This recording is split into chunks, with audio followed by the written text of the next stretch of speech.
오늘은 백부장의 하인을 고치신 예수님의 그런 여러 가지 이적을 행하신 것을 보고 그 의미를 살펴보고자 합니다. 먼저 5절에 예수께서 가버나움에 들어가시니 라고 말하고 있습니다. 이 가버나움은 이제 상업적으로 또한 군사적으로 매우 중요한 도시였습니다.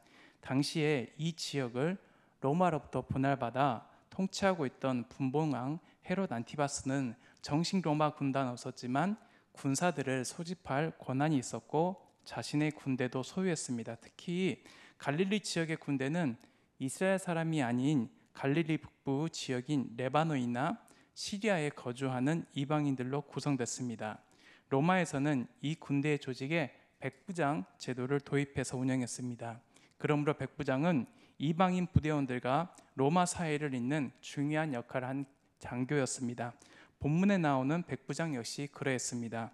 학자들은 그를 시리아인, 로마인이라고 주장하지만 그가 이방인이었다는 사실 외에 정확하게 밝혀진 정보는 없습니다. 마태는 예수님에게 나와 자신의 하인을 고쳐줄 것을 청혼하는 백부장을 소개하면서 백부장이 이방인이었다는 사실을 강조해 아브라함의 믿음과 다윗의 혈통을 이어받은 유대인이면서도 예수님을 그리스도로 받아들이지 않는 믿음을 갖지 못한 사람들을 향해서 큰 도전을 주고 있습니다.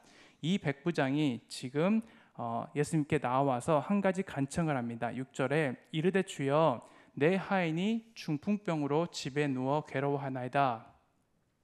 여기서 중풍병은 이게 중풍이나 마비증으로 번역할 수 있는데 이 하인이 나이가 많지 않았던 것으로 보게 되면 이제 노인이 겪게 되는 노인성 질환으로 인한 노인성 질환이기보다는 뇌출혈 등으로 전신이 마비되는 증세를 말하고 있습니다.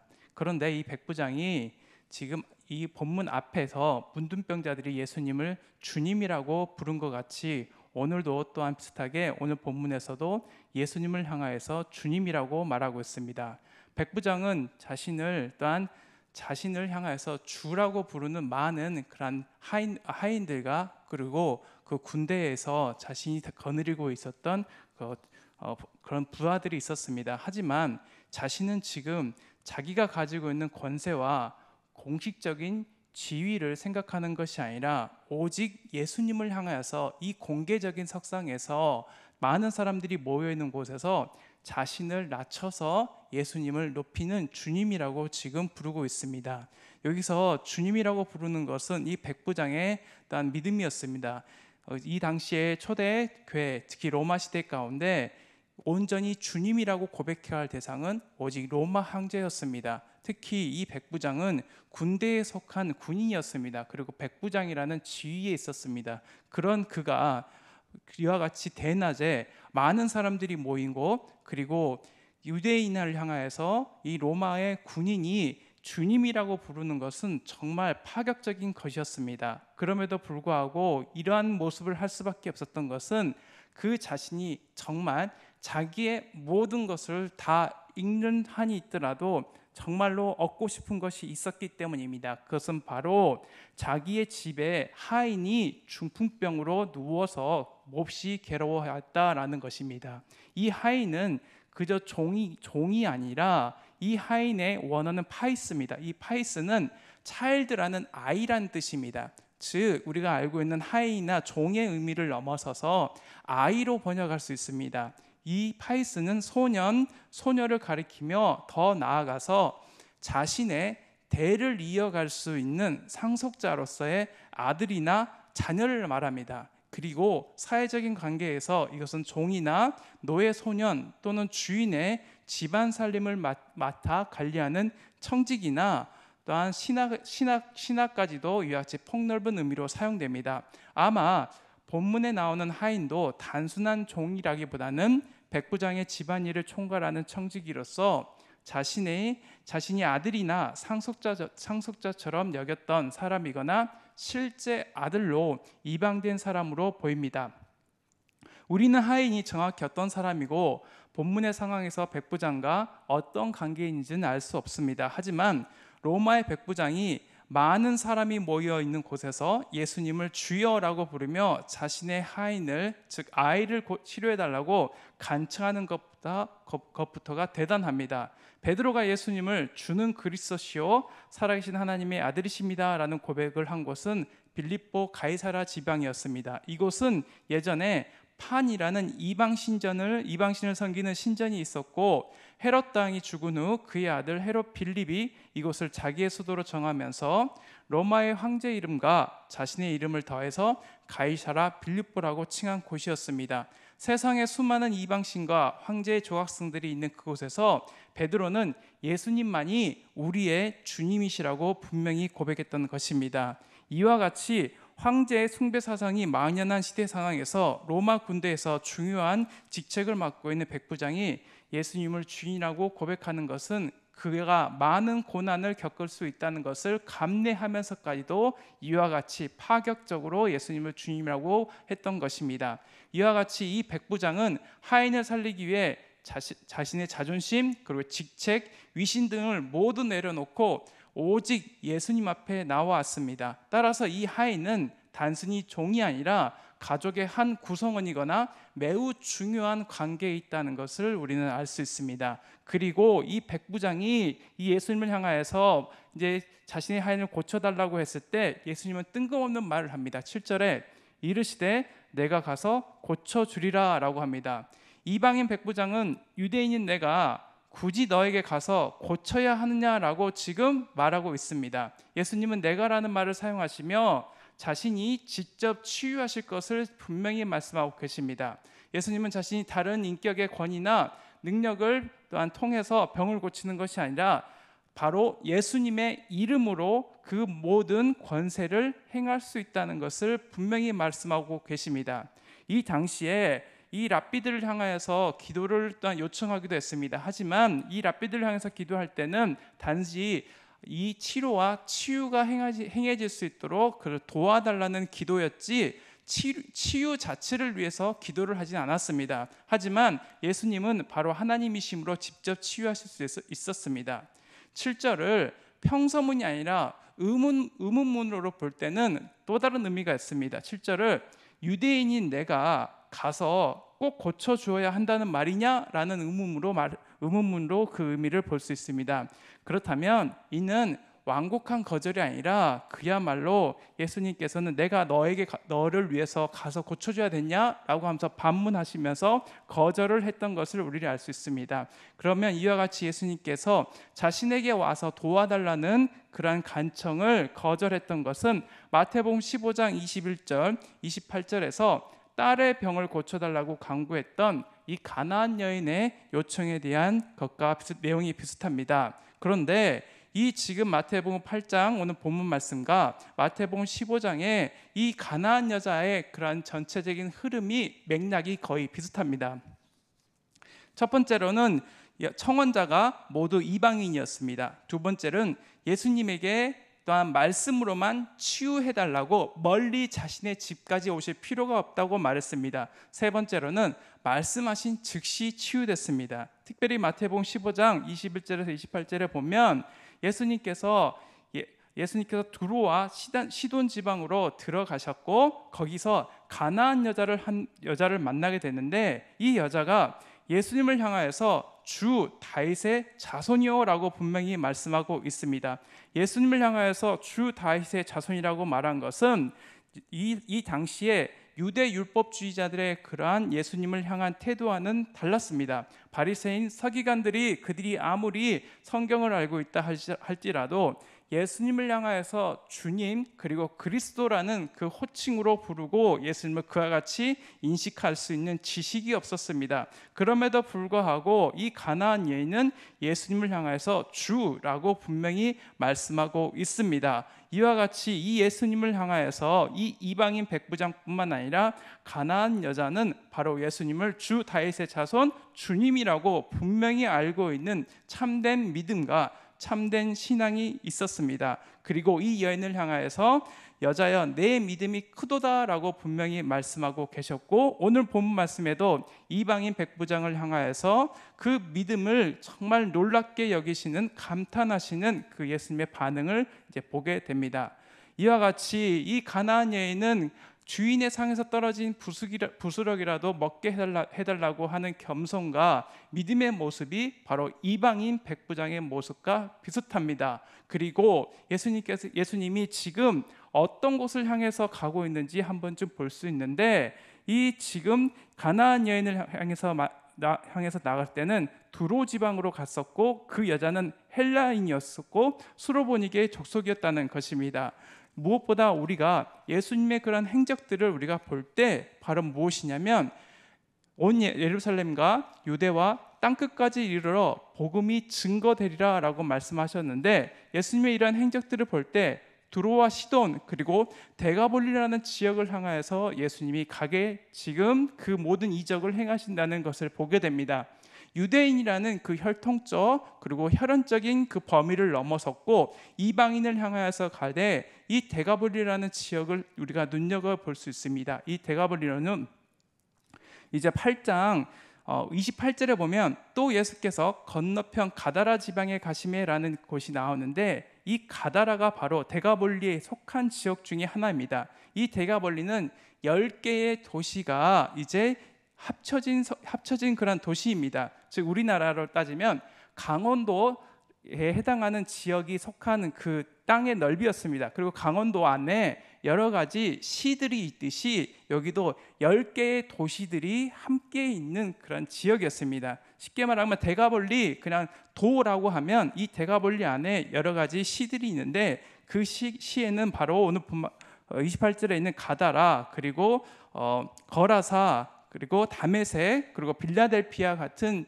10개의 도시들이 있었습니다. 그러면 예수님께서는 왜 이러한 지역에 가서 이방인들을 만나셨고 또 요단강 동쪽에 있는 이 지역에 가서 말씀을 전하셨는지에 대해서 살펴볼 필요가 있습니다. 그것은 바로 무엇이냐면, 예수님은 만나는 사람부터가 유대인이 아니라 이방인이요 또한 헬라인까지 만나셨다는 것을 우리가 알 수 있습니다. 그리고 지역도 넘어섰습니다. 그것은 유대가 아니라 예루살렘이 아니라 사마리아와 땅끝까지 이르러서 복음을 증거하시는데 모범을 보이셨다는 것입니다. 예수님은 이 가나안 여인뿐만 아니라 사마리아 여인도 만나셨습니다. 그래야 해서 같은 이스라엘임에도 불구하고 종교적으로, 역사적으로, 감정적으로 갈등을 빚고 있었던 이 사마리아까지 가서 예수님께서는 복음을 전하심으로 말미암아 복음이 편만하게 그리고 복음이 확장되는 것을 실제로 제자들에게 모범을 보이심으로 말미암아 이제 나중에 마가의 다락방에서 그들에게 온 마가 다락방에 모였던 많은 사람들이 각 나라와 각 민족의 그런 언어로 그 복음을, 예수님을 만난 것을 증언하게 됐는데, 그에 대해서 실제로 예수님의 제자들은 예수님의 그런 행적들을 보고 실제로 걸어다니면서 또한 만나면서 이 여러 사람들과 여러 지역을 통해서 복음이 편만나게 지금 증거되는 것을 우리는 보게 됩니다.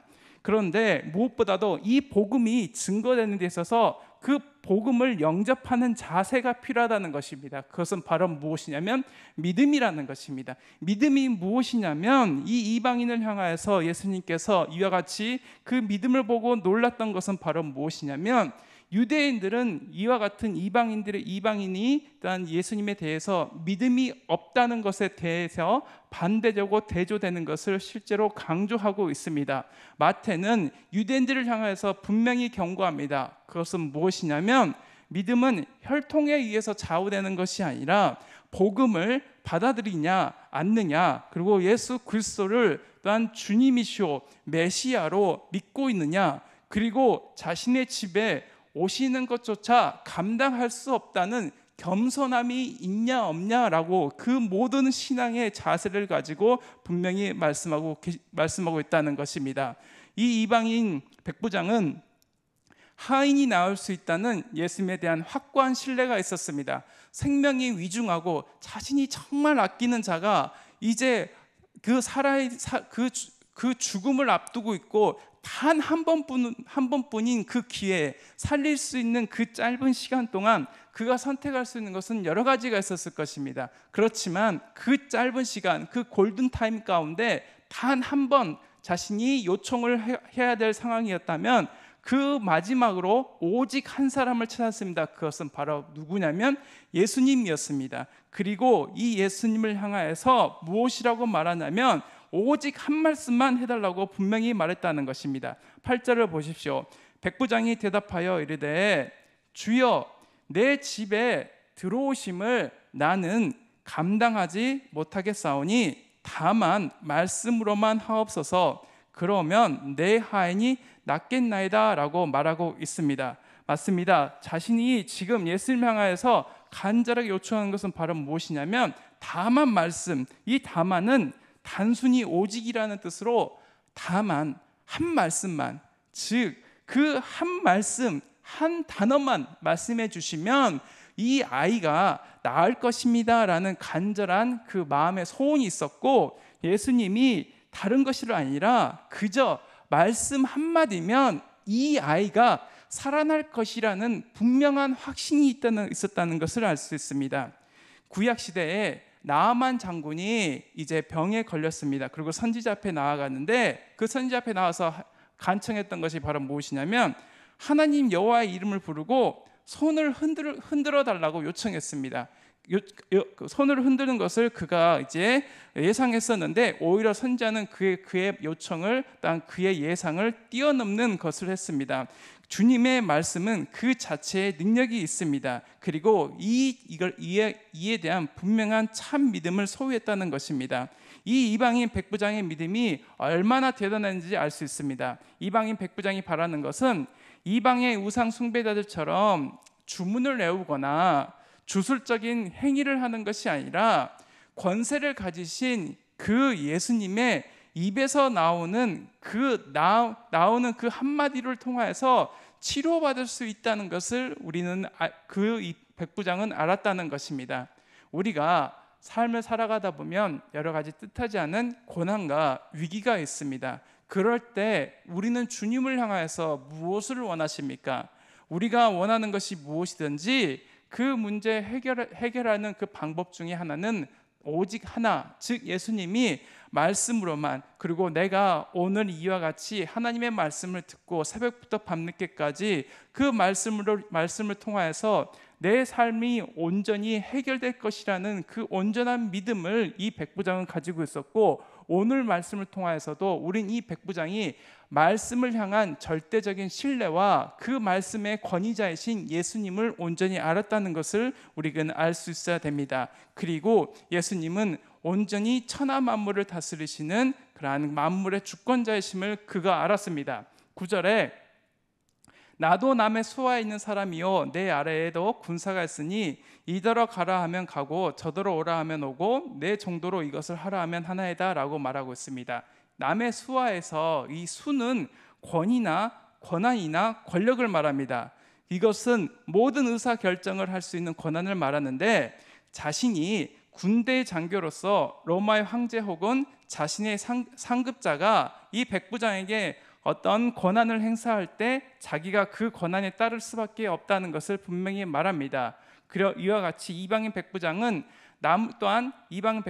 남을 다스리는 권세가 있었으나 이 권세로 인해서 교만해지거나 방종하기보다는 오히려 그 권세를 베풀어 주시는 분이 누구신지, 그 권세가 참 권세를 가지신 분이 누구신지에 대한 지혜가 있었다는 것입니다. 백부장은 자기 종들이나 부하들에 대해서 명령을 내려서 복종시킬 수 있었지만 자신의 종이 겪고 있는 질병이나 더 나아가 이 세상 만물의 원리에 대해서 자신이 아무런 권세도 또한 권한도 없다는 것을 그가 알았습니다. 세상 만물의 진정한 권세를 가지신 분은 또한 예수님이시고, 질병까지도 말 한마디로 복종시키고 치유할 수 있는 분이 바로 예수님이심을, 그리고 예수님이 그러한 권한과 권세를 가지신 분임을 그가 인정하고 도움을 청했다는 것입니다. 예수님 당시에 많은 사람들은 자신에게 닥친 그 질병이나 고난이 사탄에게서, 마귀에게서 온다고 생각하는 경향이 있었습니다. 백부장은 자신이 자기 부하들에게 명령을 내리면 그 명령을 듣지 않을 수 없는 것처럼 모든 만물의 주관자이신 예수님이 질병을 유발하는 더러운 귀신을 향해서 명령하시면 그 세력이 예수님의 명령에 복종할 수밖에 없다는 영적인 지식을 가지고 있었습니다. 즉 백부장은 이방인이었지만 이미 예수님의 메시아적 권위 그리고 위상과 능력을 깨달아서 이 참된 믿음을 소유하고 있었다는 것입니다. 따라서 이러한 예수님에 대한 권위와 권한과 위상을 깨닫고 있었던 것을 이제 백부장을 통해서 알게 되는데, 이어지는 8장 23절부터 27절까지는 예수님은 어떻게 그 바람과 바다를 잔잔하게 하시냐면, 8장 26절 예수께서 이르시되 어찌하여 무서워하느냐, 믿음이 작은 자들아 하시고 곧 일어나사 바람과 바다를 꾸짖으시니 아주 잔잔하게 되거늘. 즉 말 한마디로 자연 만물을 주관하시는 권한을 가지신 그 예수님에 대해서 말하고 있습니다. 그리고 28절부터 34절까지는 이 더러운 귀신 들린 자를 그 말 한마디로 하나님의 자녀 삼아주시고 하나님의 통치가 임하시게 한다는 것입니다. 자연 만물을 다 주관하시고 사탄의 세력조차 쫓아내시고 하나님의 나라를 회복하시는 분이 바로 예수님이신데, 그 모든 그런 이적들의 행하는 수단은 말 한마디밖에 없다는 것입니다. 이 말에 예수님은 바로 말을 통하여서, 그 단 한마디 말을 통하여서 모든 만물을 주관하시는 권위와 권한이 있다는 것을 분명히 이 이방인 백부장은 알고 있었다는 것입니다. 이와 같이 이 이방인 백부장의 그 믿음을 보시고 그 참된 신앙의 모습을 보시고 예수님께서 이 백부장을 향하여서 또한 말씀하시고 초청하시는 것이 있습니다. 11절에 또 너에게 이르노니 동서로부터 많은 사람이 이르러 아브라함과 이삭과 야곱과 함께 천국에 앉으려니와 라고 말하고 있습니다. 동서로부터 많은 사람은 이제 12절에 나라의 본 자손들, 즉 유대인과 대조됩니다. 이 동서로부터 많은 사람들은 세계 각처에서 살고 있는 여러 이방인들을 말합니다. 근데 이 여러 이방인들이 이제 어떠한 상태에 있긴 되냐면 11절 하반절에 앉으려니와 라는 그런 단어를 통해서 이들이 어떤 상태에 이르게 되는지를 알 수 있습니다. 앉으려니와는 우리가 지금 여러분들이 지금 그 의자에 앉아 있는 것 같이 의자에 앉거나 바닥에 책상다리를 한 상태를 말하는 것이 아니라, 이 단어는 유대인들이 식사할 때 이제 하고 있는 방바닥에서 식탁에 몸을 약간 비스듬하게 기대어 앉은 자세를 말합니다. 우리가 지금 보고 있는 개역개정 성경에 마태복음 8장 11절에 앉으려니와 라는 그 단어 앞에 가로 2번이 있습니다. 가로 2번에 해당하는 각주 아래를 보시면 헬라어 기대어 누우려니와 유대인들이 음식 먹을 때 가지는 자세를 라고 설명하고 있습니다. 이것은 무엇이냐면 동서로부터 온 만민들이, 이방인들이 어떻게 되냐면 마지막에는 결국 천국에서 하나님과 함께 식탁에 둘러앉아서 식사를 하고 있다는 것을 말합니다. 이 유대인들은 단순히 우리나라와 같이 식사를 그저 짧은 시간 안에 끝내는 것이 아니라 오랜 시간 함께 비스듬하게 누워서 식사를 하면서 교제를 하게 됩니다. 그래서 최후의 만찬이라는 그러한 명화를 보게 되면, 그 그림을 보게 되면 이 제자들이 이렇게 비스듬하게 누워서 마치 누워있는 것처럼 해서 식사를 하고 있는 것을 우리가 보게 됩니다. 이와 같이 이제 하나님께서 초청하시는 그 믿음을 가진 자, 믿는 자들은 세계 만민이 함께 하나님과 함께 예수님과 함께 그 식탁에 둘러앉아서 함께 식탁의 교제를 나누게 된다는 것입니다. 백부장은 하인을 고치고자 예수님 앞에 나왔습니다. 그는 예수님의 주되심을 인정하였으며 오직 한 말씀으로만 질병을 고칠 수 있는 만물의 주권자이심을, 또한 그가 믿는 믿음과 신앙이 있었습니다. 그리고 지식으로만 그치지 않고 본래 혈통적 육신적으로 가족이 아닌 하인을 위해서 그동안 자신이 힘써 이룬 삶의 기반들이 사라질 수도 있는 어려움을 감내하고 예수님을 향하여서 주님이라고 고백하고 도움을 요청했다는 것입니다. 그 하인이 요셉과 같이 이방에 종으로 팔려왔다가 중요한 업무를 감당하는 청직이었는지, 더 나아가 이방인 백부장의 자녀로 입양돼 상속자의 권한을 누릴 수 있는 위치까지 올라가는지 우리는 알 수 없습니다. 하지만 하인을 가족같이 여기며 함께 식탁에서 식탁의 교제를 나눴을 수도 있었을 것입니다. 하나님은 독생자 예수 그리스도를 이 땅에 보내시고 십자가의 은혜로 우리를 이방인에서 하나님의 자녀, 하나님의 상속자, 하나님의 식탁 교제를 나눌 수 있는 천국 시민으로 선택하셨습니다. 즉 가족이 아닌 자가 가족이 되었으며 아무 자격이 없던 자가 하나님의 자녀가 되는 은혜를 얻은 것입니다. 이제 우리 주변에 있는 동과 서에서 온 이주 노동자, 이주 여성, 유학생들이 있습니다. 이들에게 우리가 받은 사랑을 전하면 물론이거니와 아직까지 하나님의 사랑을 모르는 열방과 세계 가운데 복된 소식을 전하는 일에 우리 교회가 또한 여러분이 귀하게 쓰임받기를 간절히 소망합니다.